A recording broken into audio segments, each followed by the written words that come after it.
Am I the wrong one for cutting off my family over my mom's will? I always suspected my mom preferred my sister over me. Growing up, she spoiled my sister with whatever she wanted and took her word over mine whenever we argued. I was always in second place compared to her. For example, when we turned 16, I was given my aunt's old clunker that ended up dying within 6 months. When my sister turned 16, she got the brand new red Volkswagen of her dreams. Mom said that I couldn't continue my piano lessons because they were getting so expensive while still supporting my sister's dance lessons, competitions, etc. Things got really bad about a decade ago. When we were in high school, I fell in love with this guy, Joey, and started dating him for a while, only for him to dump me because he preferred my sister. Yes, my sister seduced him. This really broke me because he was my first love. Well, my sister and Joey ended up getting married after their college graduation. And that is when things went from bad to worse. Our mother had her will made and she was leaving everything to my sister. For background information, our childhood home was a 2-story building, where my mother's flower shop was on the ground floor and the apartment we grew up in was the second floor. While I didn't get along with my mom or sister, I loved that flower shop and had been working there for most of my life. I dreamed of owning that shop one day, but instead, my mother was going to leave the building, the shop and the apartment, to my sister. While I could still work in the shop, my sister would be the owner and I would have to do what she says.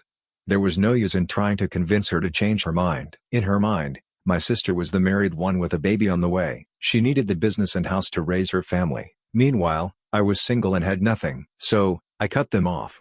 If my mother didn't see me as a family member, then I wanted nothing to do with them anymore. It was clear who she favored more. So I moved out of my childhood home and was on my own. Less than a year later, I joined the Peace Corps and have been living abroad since. Now, to the present. After not hearing from them for years, my sister found me on social media and reached out to me. She wanted to talk to me, rekindle whatever relationship we had. I told her no, that I never wanted to talk to her or have anything to do with her or her mother again. She then starts to write this angry message about how I could do this to her and why would I turn my back on her. But as far as I am concerned, she is not my family. She hasn't been family in a decade. My partner and our baby is family. I have a new, happier, more fulfilling life in South Africa than I ever did back in the States. I don't want to ever see my old family again because of how they treated me. I don't want them to meet my daughter. If I let them back into my life, I am afraid they will ruin the new life I made for myself. AITA and being too harsh. Edit. Holy crap, I am flabbergasted. But for those who are gilding this post or are planning to, please donate your money to the pandemic first responders instead. Not the wrong one, not from my point of view. You found peace and love elsewhere instead of with them. No need to drag up all that toxicity again if you're in a good place. Not the wrong one, not the wrong one, not the wrong one, not the wrong one to the 100th power. Your mom essentially disowned you. She deserves nothing from you at all. And your sister is very much in the wrong here too, like for allowing your mom to shower her with everything and to give you nothing, not to mention wooing your boyfriend from you and marrying him, which is an incredibly lousy thing to do to you. I can't even believe these people are so clueless and so heartless. Good for you for carving out your own life. You owe them absolutely nothing.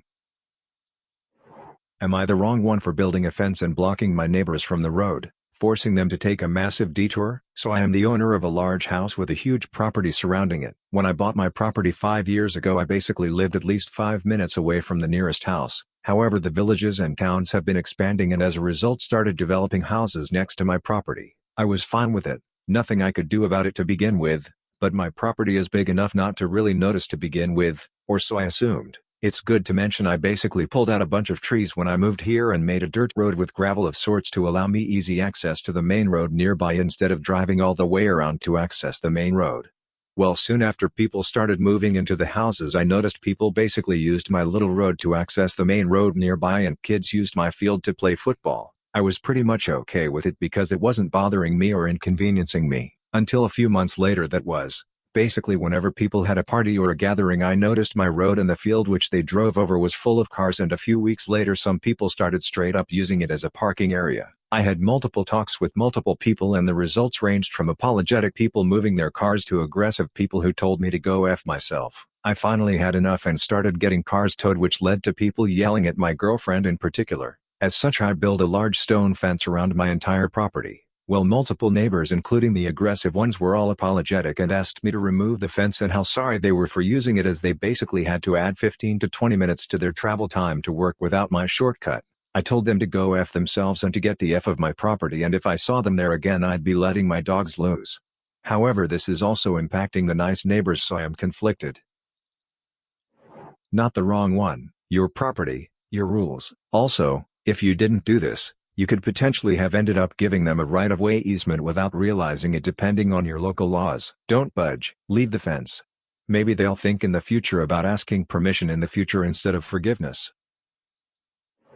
Not the wrong one. And as for the nice neighbors, that's life. People take advantage of good things and ruin it for the rest of us. Part and parcel of turning small rural communities from a place everyone knows everybody and is accountable to their actions, into exactly what you're seeing with people telling you to F off because you don't want your land turning into a crap hole. Am I the wrong one for refusing to give my parents money? I'm a 19-year-old F with 6 older siblings. My parents spent most of my childhood spending money they didn't have on my siblings, so by the time I hit my teenage years, I realized I was probably going to have to fend for myself financially when I turned 18. I started babysitting and doing odd jobs around my neighborhood when I was 14, and eventually got part-time jobs during the school year. By the time I was 16, I was working 3 jobs in the summer and 2 in addition to school. When my parents told me they couldn't pay for college, I'd already earned enough, along with scholarships, to be able to put myself through college and have plenty left over. I've continued to work during the school year, and have been able to make money during quarantine by tutoring online. The issue began a few months ago, when my eldest sister, 29 years old female, got married. My parents spent 30 grand on her wedding, taking out a second mortgage to do so. To make matters worse, my dad was furloughed 6 days after the wedding. They'd effectively dug themselves into a hole they couldn't get out of. 2 weeks ago, my mom texted me for the first time since the wedding. She didn't say hi, ask how I was, or make any small talk. She just said, "Your dad and I need a favor. When can we call you?"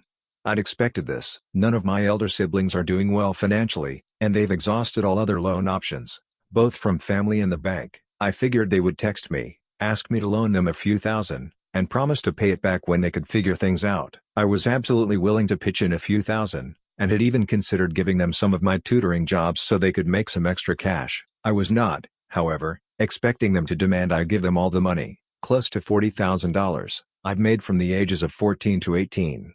The exact statement my mom had made was, "You made that money under our roof. We were the ones who allowed you to work, so you only have it because of us anyway. We bought you food and clothes for 18 years. That money is only a fraction of what you owe us," and so on.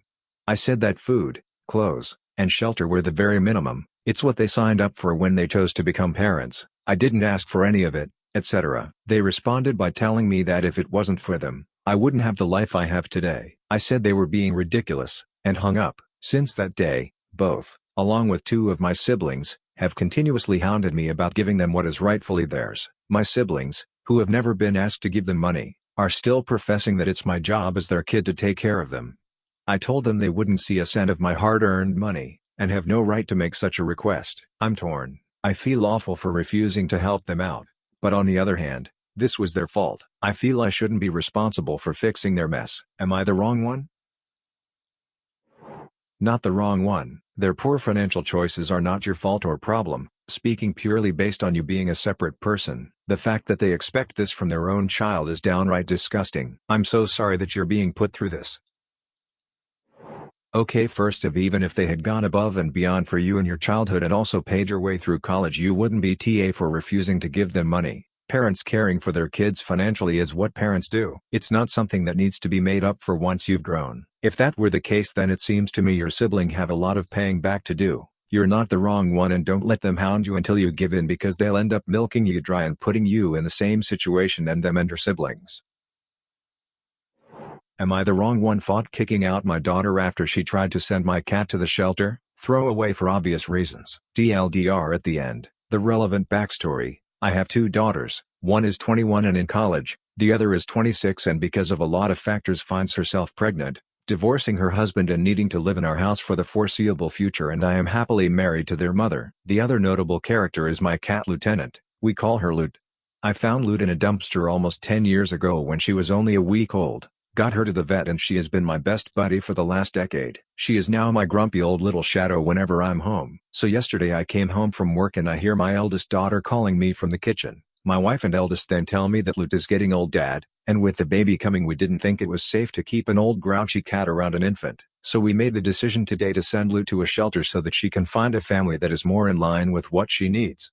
I told them both they were way out of line, not in so many words, and we would talk when we get back. I drive to the closest shelter, find Lou, prove ownership, pay the $100 fee to get her back, and take her home. So here's the drama part. When I get home I call a family meeting and tell my eldest she doesn't get to make decisions about my pets without consulting me. Lute only wants to be left alone, and even if it came to it I would rather exhaust all my options before putting Lute through life at a shelter. My eldest began arguing with me that Lute would be a liability around an infant and she is unpredictable. Untrue. She is either asleep, sitting on her cat tree, or eating. At that point I soared and told her my cat is well trained, and dared her to come up with one instance of Lute even scratching someone, which she couldn't, but kept insisting that old cats are inherently dangerous for kids. I then told Hardhat she had 1 month to get a new place to live as she clearly doesn't respect me or my things, and that if Lute so much as lost a whisker, I would hold her personally responsible. My wife and younger daughter are now begging me to change my mind, as with my eldest's current financial condition I would probably be condemning her to homelessness, and that my daughter should come before a cat. AITA for kicking my daughter out after she tried to get rid of my cat. DLDR. Eldest daughter decided to send my elderly cat to a shelter over fears she would harm her baby when the child is born. I kicked her out. Am I the wrong one? Added to add, as many people have brought up, no, I am not being as hard on my wife as my daughter. My wife came up to me last night and basically begged for forgiveness, saying she wasn't thinking and just accepted the things my daughter was saying without checking, very out of character for her. So I have told her I will need some space for the foreseeable future, but that she and I are okay. Lute is already microchipped and wears a collar and tag. I have also contacted all the shelters around my area and sent them Lute's picture, chip ID and my contact information, and an explanation that I am worried someone may surrender my cat without my permission. Not the wrong one. Her entitlement astounds me. She is a complete a-hole for thinking she can remove a member of your family without consulting you. As far as I'm concerned, she did this to herself. Not the wrong one. Making that kind of decision about your cat smacks of entitlement. My wife and younger daughter are now begging me to change my mind, as with my eldest's current financial condition I would probably be condemning her to homelessness, and that my daughter should come before a cat. First, I do not agree this condemns her to homelessness. She might just have to get a job and room with someone else who has cats, or sleep on a friend's couch a while. She also might learn that the world does not owe her a living. Am I the wrong one? I lied about having a college fund for my stepsister to save my sister. I am 32F. I grew up with a narcissistic mom. I have never met my dad. The first hug I have received in my life was at 10 years old when Dan, my mom's BF, hugged me when I thanked him for a gift. My mom had my sister a year later. My sister was the perfect baby sister anyone could ask for. Mom and Dan split, and at first Mom had major custody of my sister. Mom did the same thing to my sister she did to me. Doesn't even acknowledge us in the room if she was not in the mood. Not feeding us dinner if we made a mistake. Made everything our fault. When Dan found out, he applied for full custody for my sister, but my mother fought and somehow wrangled 50% of custody. Things got real bad for me, and the only silver lining was my sister. Despite being only 4 years old, she would sneak in snacks from her dad for me to eat. Anything Dan bought for her, he also bought me. He wasn't wealthy by any means, but it was the small things, and anytime he dropped my sister, he will take his time to talk to me. He was the only father I have ever known. Dan died of cancer when I was 16 and my sister 5. He lived only 3 months from the diagnosis, but settled everything financially as able as he can for my sister. He split his assets 75% for my sister and 25% for me to be given to me when I reached 18. Knowing my mom very well, he made me the executor of my sister's fund too. To say my mom was furious was an understatement. She literally made the next 2 years of my life and my sister a living hell. When my mom started dating Brad, he already had a daughter 3 years younger than my sister. My mom had made it absolutely clear that my sister will be allowed to go to college only if she shares her trust fund with our stepsister. Brad is a piece of work, and me and my sister never really bonded with our stepsister. She refused to sign anything related to my sister's education unless I give her my word that I will give my stepsister equal half of the trust fund. This is where I think I was the a-hole. I held the trust fund above my mom's head to treat my sister fairly. I repeatedly told them I will give my stepsister half the fund until my sister was 18 and moved to college. Once she moved out, we both cut any contact we had with our mom and blocked her. I made my sister give her the wrong college info, so our mom couldn't contact her. I have found out through few friends my mom didn't know I have that my stepsister couldn't get into any college because she didn't want to apply any loans and she is very depressed. I know I misled them, but I honestly wanted my sister to be safe. AITA for causing my stepsister's depression and robbing her of college. Edit. Thank you everyone for your reassurance. I showed this post to my sister and the only thing she had to say was duh. We both have discussed and decided to not contact our stepsister. We were never close to her and my friends back there can't safely get any message to her without dragging our mom into it, which is the last thing we both want. All these awards. Thank you all again and the kind stranger who gave me gold. Not the wrong one. You did what you needed to do to protect your baby sister, and for that, you should be proud. Your mother was trying to deny her the right to an education in order to rob her. You were justified in saying whatever you needed to say to protect your sister's interests. Dan knew what he was doing when he named you executor. He knew that you would safeguard your sister's interests, and you have proven that he was right to trust you. As for your stepsister, if she chooses not to apply for any loans, not going to college is her choice, not yours. She and your mother would have known for 3 years that they couldn't rely on robbing your sister to pay her way through college. If they didn't make alternative plans, that's on them, not you. Not the wrong one. That money was for your sister, from her father. There was no reason whatsoever for you to share it with your mom's new guy's kid. Stepsister not going to college because she didn't want to apply for loans is on her. I understand the blow of learning that she isn't getting money that you told your mom she would receive. But you did that to try and keep the peace in what sounds like a lousy home. Am I the wrong one for leaving a repairman a bad review for flirting with my wife? The air conditioner broke last week while I was out of town and my wife had to call an emergency technician in the middle of the night. A company we'd used before without issues sent a guy over. He fixed the air conditioner no problem, but once he left I woke up to a million missed texts and calls from my wife, who was hysterical. Apparently within minutes of showing up he made comments about her body and other suggestive statements.